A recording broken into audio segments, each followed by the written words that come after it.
Bienvenue makers et graphistes en herbe, on va voir aujourd'hui ce qu'on appelle la proportion divine ou la section dorée, c'est-à-dire un travail qui va nous permettre, enfin un schéma qui va nous permettre de travailler dans des proportions dites harmonieuses. Donc ici on a le logo Twitter, il y a aussi le logo Apple ou BP ou d'autres marques, Pepsi Cola je pense, qui utilisent en fait cette règle de proportion. Donc le petit piaf bleu, je vais le mettre un peu de côté en attendant.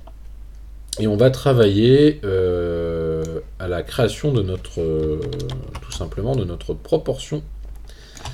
Alors, ici, je vais commencer par un carré. Hop, peut-être lui mettre un contour, ça serait peut-être un peu mieux. Oui, hop, tac, couleur en couleur, c'est toujours mieux. Donc j'ai mon premier petit carré. Hop là. Et bah, je vais en créer un deuxième, donc Alt D. Hop, on va dupliquer et les mettre les uns à côté des autres. Ensuite, je vais reprendre donc mon outil rectangle et je vais recréer un autre carré en dessous. Ensuite, je continue avec un autre carré juste à côté.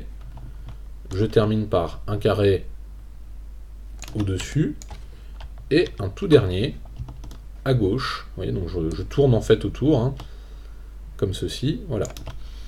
Alors, une fois que j'ai obtenu en fait cette division, eh bien on va se rendre compte que je vais pouvoir tracer ce fameux cercle doré. Alors, ici je vais reprendre l'outil cercle, enfin l'outil ellipse. Je vais pointer ici sur le. Je vais pointer sur le centre.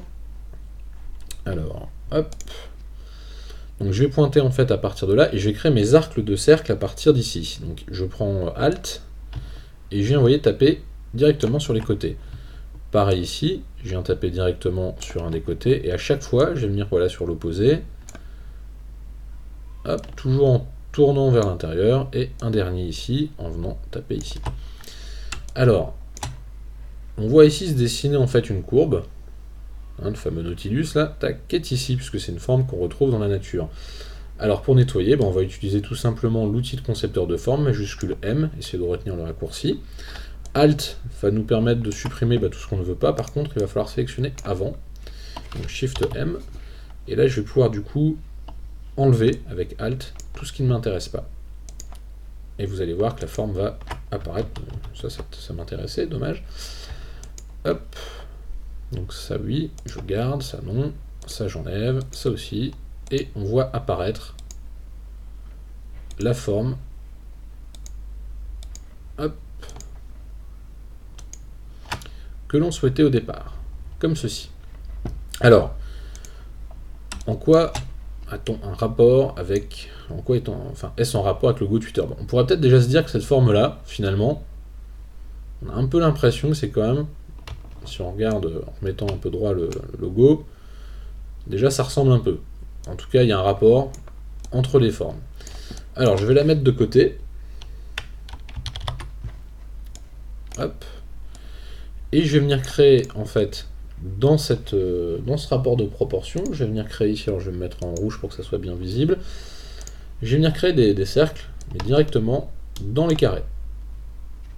Je suis pas sûr qu'il me les ait mis en rouge. Si, c'est bon. Hop. Et ces cercles, en fait, vont me servir, en fait, de cercle de proportion pour créer mon logo Twitter, enfin, en tout cas, le recopier. Hop. Donc je vais faire la même chose, comme ceci. Alors on se met bien bord à bord à chaque fois, voilà, on essaie de s'aligner. On va éviter de travailler à l'arrache, sinon effectivement il y aura une petite incohérence à la fin. Et ici il suffit d'en créer simplement juste un, puisque les deux vont être identiques. Maintenant ce que je vais faire avec ces cercles, eh bien, je vais les mettre ensemble, et on va voir que même à l'arrache, voilà, je vais positionner rapidement comme ça, on est bien en harmonie. En tout cas, tout rentre, vous voyez, les uns dans les autres. Alors, j'ai mes guides qui m'embêtent un peu, comme ceci, voilà. Mais tout va rentrer les uns dans les autres. Bon, ici, je l'ai fait un peu vite fait. Pour travailler, ce qu'on va faire, c'est qu'on va plutôt aligner tout ça ensemble et garder en fait cette cible pour travailler. Alors, je vais la rapprocher un peu de mon logo, pas trop proche parce que les trucs vont se mélanger. Et c'est là où je vais commencer à pouvoir travailler avec en fait ces cercles. Donc, pour le vérifier, on va faire une chose assez simple, c'est qu'on va faire enfin, on va essayer de positionner, voir s'il y a des choses qui correspondent. Donc déjà, celui-là est vraiment trop grand. Voilà. Mais par contre, à mon avis, si j'utilise celui-ci, vous voyez, les choses vont peut-être se dessiner un petit peu mieux. Alors c'est peut-être même pas là. Je vais le garder de côté. C'est peut-être tout simplement celui-ci qui va nous permettre de créer. Non, même pas. Alors, hop. Donc j'en ai un comme ça. Hop. Je vais en mettre un comme ceci. Ou peut-être même le plus grand. Je pense que c'était peut-être le plus grand qui ne... Non, bah non, peut-être 2 fois en fait. Hop. Et on va essayer de recomposer donc ce logo Twitter. Alors, hop. Essayer de le mettre. Oui, si, ça c'est bon. Hop. Est-ce que ça ne serait pas le même par hasard? Alors celui-là, je vais supprimer. Bon, après, on peut adapter aussi un peu l'image, hein, tout simplement. Voilà. C'est quand même plus pratique pour ajuster. Donc maintenant que j'ai ajusté, alors je vais encore réduire. A priori, je pense que on peut se caler. Voilà. On voit bien ici que la forme, là, c'est la bonne. En tout cas, je suis sur le bon cercle. Je suis bien en proportion. Je pensais être juste, mais non. Hop, et maintenant, je vais faire tout le reste. Ben, hop, je vais prendre ce petit cercle-là. Alors, peut-être que j'aurais pu recréer un encore plus petit dans la décomposition. Il me semble un peu grand pour la tête, encore que... Non, ça va. Alors, ils n'ont peut-être pas tout utilisé comme ça, mais en tout cas, je pense qu'il y a une partie. Alors ici, ils ont peut-être triché. C'est possible. Où est-ce qu'ils ont créé 2 courbes? C'est possible aussi. Non, je pense pas. Hop. Et on va venir créer comme ça donc notre petit piaf. Alors je ne vais pas reproduire tout à fait le même. Hop, copier-coller. À mon avis, celui-ci va nous servir à faire l'aile. Voilà. Comme ceci. Hop. Il faut retrouver à peu près le bon positionnement. Hop. Bon, depuis il a été retravaillé, donc je ne sais même pas si je suis sur le logo officiel ou sur une autre version. Hop, ici j'aurai une courbe à peu près comme ça, voilà, comme ceci. Et maintenant, j'ai plus qu'à créer le bec et les ailettes. Alors, je vais supprimer mon image. J'ai oublié une partie, je pense. Non, c'est bon. Non, je suis bon. Ok, tac. Alors maintenant, ce que je veux, c'est créer donc le piaf. Si j'oublie un truc, là j'oublie le petit derrière du piaf. À mon avis, c'est exactement le même cercle. Hop. Pas forcément. Bon, voilà. Allez, ça ira bien pour l'exemple. Bon, et bien une fois que c'est fait, maintenant, on va pouvoir donc créer notre logo. Et bien, quand vous allez créer un logo, un animal ou n'importe quoi, pareil, on va pouvoir utiliser la même chose, la même technique. On sélectionne tout.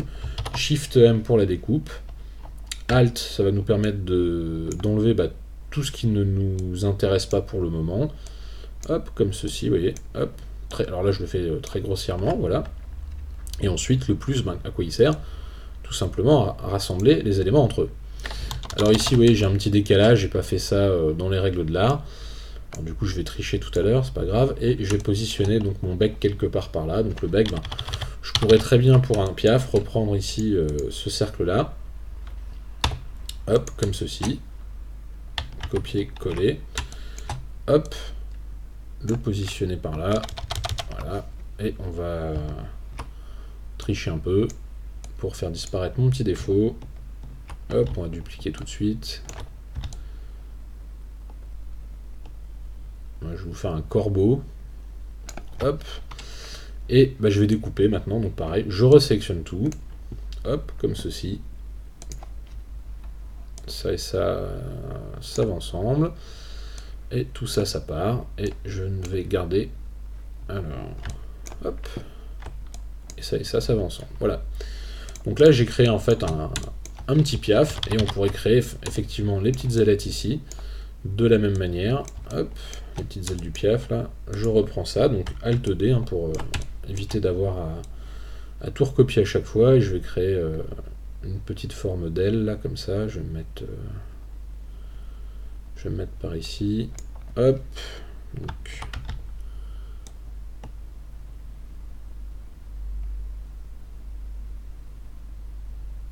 Hop là, voilà, on sélectionne tout, Shift M, ici je vais liaisonner ce que je veux garder, et ici je vais enlever tout ce qui ne m'intéresse pas, comme ceci, voilà. Je peux reproduire exactement la même chose en bas. Alors parfois, il vaut mieux effectivement penser à comment travailler, puisqu'effectivement, si je mets tous mes cercles au même endroit, au même moment, il y a un moment je ne vais plus m'y retrouver, donc il faut penser à de temps en temps avancer en supprimant quand même quelques zones au fur et à mesure. Hop, ici. Hop là. Alors, je crois que c'est 3 ailettes, mais par fainéantise, je n'en ferai que 2. Peut-être que d'ailleurs ça aurait pu être mieux avec deux grands cercles, un peu plus grands. Hop, donc ici je vais supprimer celui-ci, je vais supprimer là, ici aussi. Hop.